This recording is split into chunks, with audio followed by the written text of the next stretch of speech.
Ukisoma historia ya Ukristo, utaamini kwamba imani hii ilianza kwa Yesu mwaka 30 AD na kuenea kwa nguvu ya Roho Mtakatifu. Utaamini kwamba mitume walihubiri Injili, wakaunda kanisa bila msaada wa serikali. Utaamini kwamba Ukristo ulienea kwa sababu watu walipenda ukweli. Ukristo kama unavyofahamu leo haukuwa na nguvu ya kisiasa. Kuna mfalme mmoja alitumia Ukristo kama chombo cha kisiasa kuunganisha dola yake. Mfalme huyo jina lake Constantine. Sikukuu zote za kidini kama ibada za Jumapili, Christmas na Pasaka ziliamriwa na Constantine, mfalme wa Kirumi. Leo nitakuonyesha ushahidi wa jinsi mfalme mmoja aliyebadilisha Ukristo kutoka imani ya wanyonge hadi dini ya dola yenye nguvu. Leo hatuzungumzii hadithi za Biblia. Leo tunazungumzia historia ya kanisa na jinsi siasa ilivyobadilisha imani. Msikilizaji wangu, kwa wale ambao bado hamjasubscribe, naomba subscribe leo. Lakini kabla hatujaeleza jinsi Constantine alivyobadilisha Ukristo, lazima tujue Ukristo ulikuwaje kabla yake.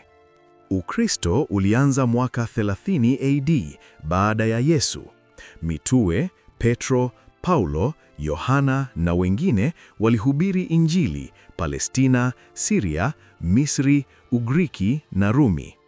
Ukristo ulienea kwa haraka, lakini katika mazingira magumu.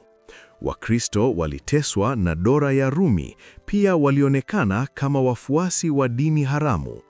Walipigwa, kufungwa, kuuawa kwa sababu ya imani yao. Dola ya Rumi iliwaona Wakristo kama hatari. Kwa nini? Kwa sababu Wakristo walikataa kumwabudu Kaisari. Dola ya Rumi ilitaka kila mtu aseme Kaisari ni Mungu na kumtolea dhabihu. Wakristo walisema hapana. Hii ilikuwa uasi katika macho ya Rumi. Wakristo walikuwa wanyonge, watumwa, maskini na wengi walikuwa wanawake. Imani hii ilikuwa ya watu wa chini. Rumi iliona hii kama dini ya wanyonge inayoweza kuvuruga utaratibu. Mwaka 64 AD, mji wa Rumi ulichomwa moto mkubwa. Mfalme Nero alituhumiwa kwamba ni yeye mwenyewe alichoma mji huo. Ili kuepuka lawama, Nero alituhumu Wakristo, akasema wao ndio walichoma mji. Tacitus, mwandishi wa Kirumi, aliandika hivi: Wakristo walikufa kwa mateso makubwa, baadhi wakatiwa ngozi za wanyama na kurushwa kwa mbwa kuwararua. Wengine walisulubishwa, wengine wakatiwa taa ili wawake usiku kama taa za bustani.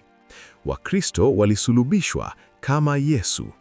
Domitian pia alitaka watu wamuite Dominus et Deus, yaani Bwana na Mungu. Wakristo walikataa. Domitian aliwaua Wakristo wengi. Huu ndio wakati Yohana aliandika kitabu cha Ufunuo. Tulieleza katika kipindi chetu cha kitabu cha Ufunuo na 666. Lakini kuna Diocletian ambaye aliamua kuwaangamiza Wakristo kabisa. Mwaka 300 AD aliamuru kuchoma makanisa yote, kuchoma Biblia zote, kuwafunga viongozi wa Wakristo, kuuawa wale wanaokataa kutoa Biblia.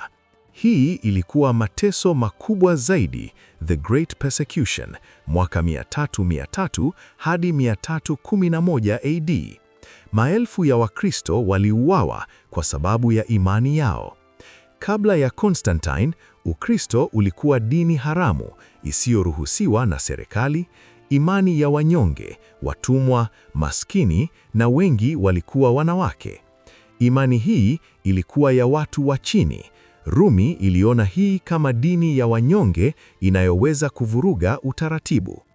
Mwaka 306 AD, mfalme mpya aliingia kwenye jukumu la uongozi wa dola ya Rumi. Jina lake Constantine. Constantine the Great. Alizaliwa mwaka 272 AD huko Nicis, ambayo ni Serbia ya leo. Baba yake, Constantius Chlorus, alikuwa mkuu wa jeshi wa Kaisar wa sehemu ya magharibi ya dola ya Rumi. Mama yake, Helena, alikuwa mwanamke wa kawaida, si malkia. Baadaye akawa Saint Helena, yaani Mtakatifu Helena. Constantine alikuwa katika familia ya kifalme, lakini mama yake hakuwa malkia. Kwa hivyo alikuwa na tabia ya watu wa chini, lakini pia alikuwa na tamaa ya uongozi. Mwaka 312 AD, Constantine alikuwa anapigana na Maxentius, mfalme mwingine wa Rumi, kwa ajili ya utawala. Vita vikubwa, Battle of the Milvian Bridge. Kabla ya vita, Constantine alisema kwamba aliona anga, ishara ya msalaba na maneno ya Kigiriki in hoc signo vince, maana yake kwa ishara hii utashinda. Eusebius, mwandishi wa historia wa Ukristo, aliandika hivi: Constantine alisema kwamba wakati wa mchana aliona juu ya sani ishara ya msalaba na maneno ya Kigiriki en to nika, kwa ishara hii utashinda. Constantine aliamini kwamba Mungu wa Wakristo alimpa ushindi. Aliwaamuru askari wake kuweka ishara ya msalaba kwenye ngao zao, na walishinda vita kweli. Maxentius alikufa. Constantine akawa mfalme wa Magharibi, na baadaye mwaka 324 AD alikuwa mfalme wa dola yote ya Rumi. Lakini hapa kuna kitu cha kutafakari kidogo, msikilizaji wangu. Je, Constantine aligeuka kweli kwa Ukristo au alitumia Ukristo kwa ajili ya siasa? Ushahidi unaonyesha Constantine hakubatizwa mpaka karibu na kufa kwake mwaka 337 AD. Constantine alikuwa mfalme tangu mwaka 312 AD, lakini hakubatizwa mpaka mwaka 337 AD, siku chache kabla ya kufa kwake. Kwa nini? Baadhi ya wachunguzi wanasema kwamba Constantine alitaka kufanya dhambi za kisiasa, kuua maadui na vita bila kuwa na hatia ya kidini, kisha kubatizwa mwishoni ili dhambi zake zisamehewe. Sababu nyingine ni kwamba Constantine aliendelea kumwabudu Sol Invictus, mungu wa jua, wakati wote akiwa mfalme, japo alisema kuwa aliona ishara ya Kristo na ahadi ya kushinda vita. Hata baada ya kugeuka Ukristo, Constantine alitoa sarafu zenye picha ya Sol Invictus, mungu wa jua wa Kirumi, ambaye Constantine alizaliwa akimwabudu. Sarafu hizi ziliandikwa Soli Invicto Comiti, maana yake kwa rafiki yangu jua lisiloshindwa. Constantine alitumia msalaba na pia ishara ya jua kwa wakati mmoja. Lakini pia mwaka 326 AD, Constantine aliua mke wake Fausta kwa kumweka kwenye maji ya moto na kumchemsha mzima mzima. Pia aliua mwanaye Crispus kwa sababu za kisiasa. Lakini sasa nikuulize hata wewe msikilizaji wangu, hii ni tabia ya Mkristo? Ukweli ni kwamba Constantine alitumia Ukristo kama chombo cha kisiasa zaidi ya kuwa na imani halisi. Mwaka 313 AD, mwaka mmoja baada ya ushindi wake, Constantine alifanya kitu ambacho kiliharibu Ukristo milele. Februari 313 AD, Constantine na Licinius, mfalme wa Mashariki, walitoa Edict of Milan, amri rasmi inayosema tumekubali kuwapa Wakristo na wote wengine uhuru wa kufuata dini wanayoichagua. Wakristo wana uhuru kamili wa kufuata dini yao na mali zao zote zitarudishwa. Hii ilileta mabadiliko makubwa. Kwa mara ya kwanza tangu mwaka 30 AD, Ukristo ulikuwa ni halali. Lakini kuna tatizo. Kwa nini Constantine aliunga mkono Ukristo? Je, ni kwa sababu aligeuka kwa moyo wote? Au ni kwa sababu aliona manufaa ya kisiasa?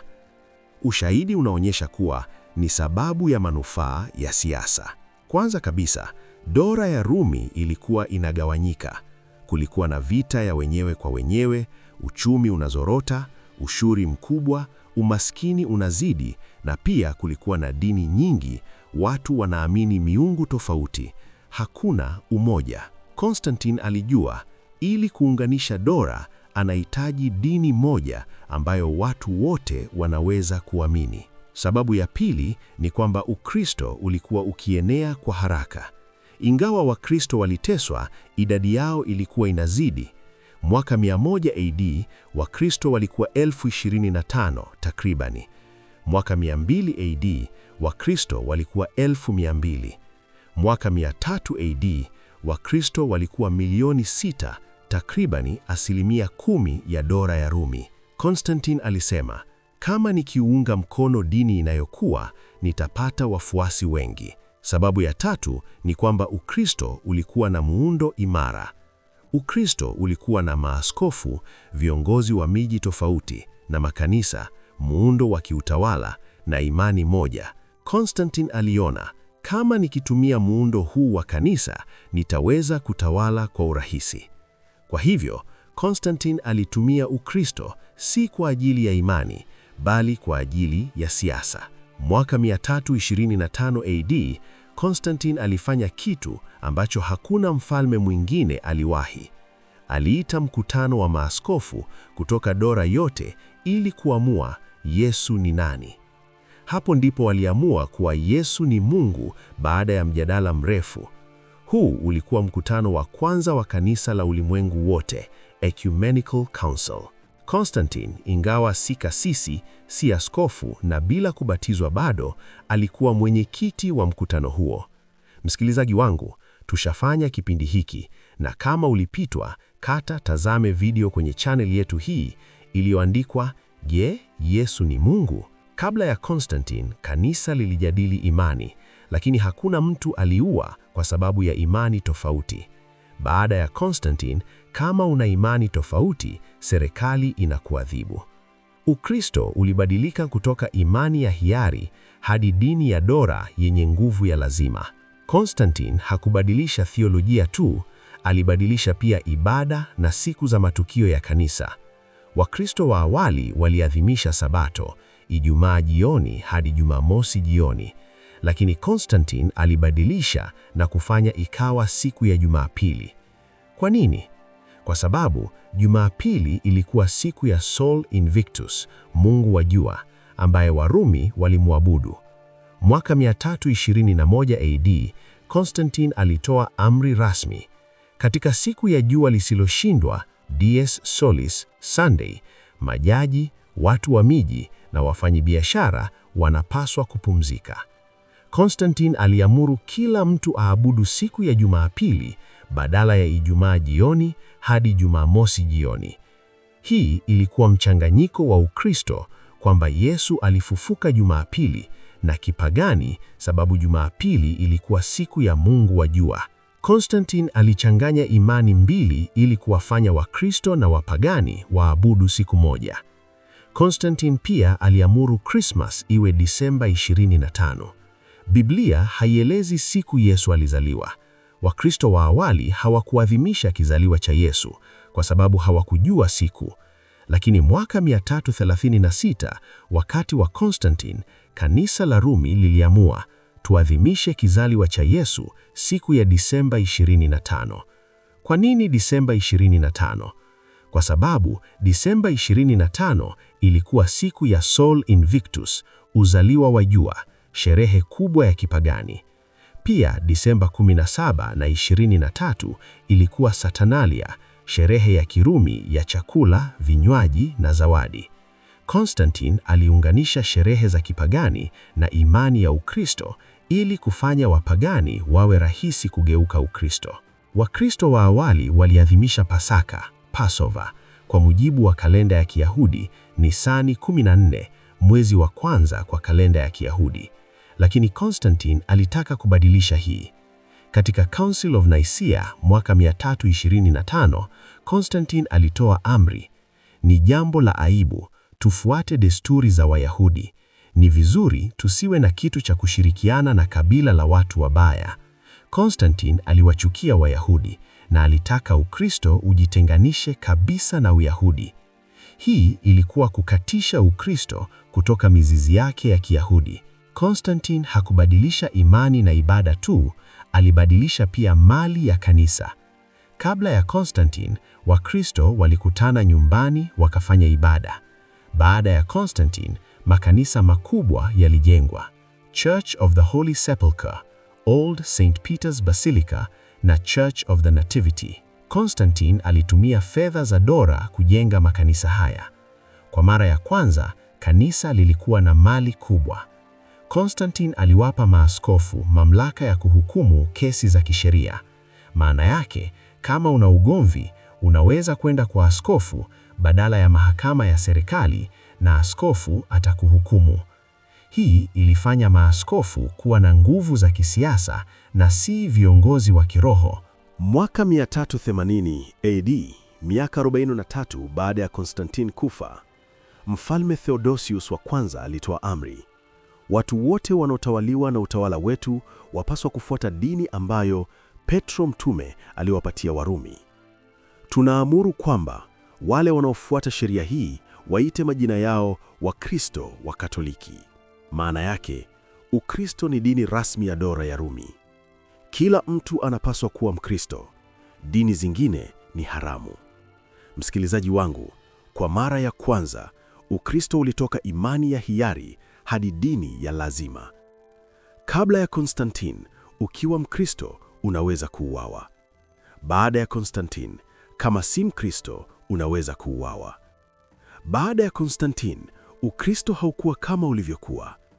Ukristo ulibadilika kutoka imani ya wanyonge hadi dini ya dola. Wengine wanasema Constantine aliokoa Ukristo. Bila yeye, Ukristo ungeweza kufa. Wengine wanasema Constantine aliharibu Ukristo. Aliubadilisha kutoka imani ya Yesu hadi dini ya siasa. Swali ni, je, Ukristo wa leo ni Ukristo wa Yesu au Ukristo wa siasa na serikali ya Rumi? Kwa leo ni hayo tu, msikilizaji wangu. Usisahau kulike. Tutaonana kipindi kijacho. Mungu akubariki.